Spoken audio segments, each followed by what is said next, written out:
শবে বরাতের কোনো আমল আছে কিনা, শবে বরাতের রোজা ও নামাজের নিয়ম কি? সবচেয়ে বহুল জিজ্ঞাসিত প্রশ্ন এখনকার।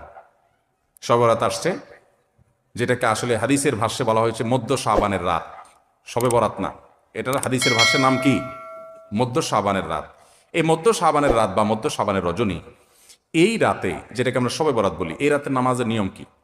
কয় রাকাত পড়তে হবে, কোন রাকাতে কোন সূরা কতবার পড়তে হবে, এটা বহুল জিজ্ঞাসিত একটা প্রশ্ন।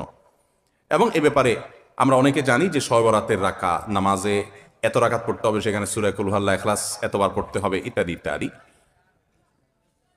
লাইলাতুল কদর ছাড়া অন্য যে সমস্ত রাতের ফজিলত আছে, এর মধ্যে 10টা রাতের কথা আল্লাহ তাআলা শপথ করেছেন, ওয়াল ফাজরি ওয়া লায়ালিন আশর। সেই 10টা রাত হলো জিলহজের প্রথম দশক। খবর নেই আমাদের দেশে মানুষের, যে রাতগুলোর শপথ আল্লাহ কোরআনে করছেন, কত ফজিলতপূর্ণ, কিন্তু জিলহজের প্রথম দশকের রাতের কোনো বিশেষ ফজিলতের কথা আমরা কয়জনে জানি? যাই হোক, মধ্য শাবান রজনীর কথা আমরা বেশি জানি শুধু না, সবচেয়ে বেশি আমরা এ রাতে ইবাদতের চেষ্টা করি। তো সবচেয়ে বেশি চেষ্টা তো হওয়া উচিত হলো লাইলাতুল কদরে।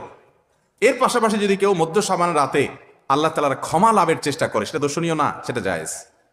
এই রাতের এতটুকু ফজিলত অবশ্যই প্রমাণিত যে আল্লাহ রাব্বুল আলামিন এই রাতে হিংসুক ছাড়া, মুশরিক ছাড়া বাকি মানুষগুলোকে সাধারণ ক্ষমা ঘোষণা করেন।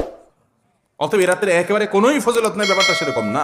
বিভিন্ন হাদিসের আলোকে এটুকু অন্তত সাব্যস্ত হয় যে আল্লাহ তাআলা হিংসুক এবং আপনার মুশরিক ছাড়া, মানুষের পিছিয়ে লাগে শত্রুতা, এই মানুষরা বাকি মানুষদেরকে মাফ করে। তাহলে মধ্য শাবানের রাত বা যেটাকে শবে বরাত বলছি আমরা, এই রাতের মূল আমলই হলো, এটাকে কেন্দ্র করে মূল আমলই হলো নিজেকে শিরক এবং হিংসা থেকে পরিচ্ছন্ন করা, সাধারণ ক্ষমার উপযুক্ত করা। এটা হলো মূল আমল, বাস।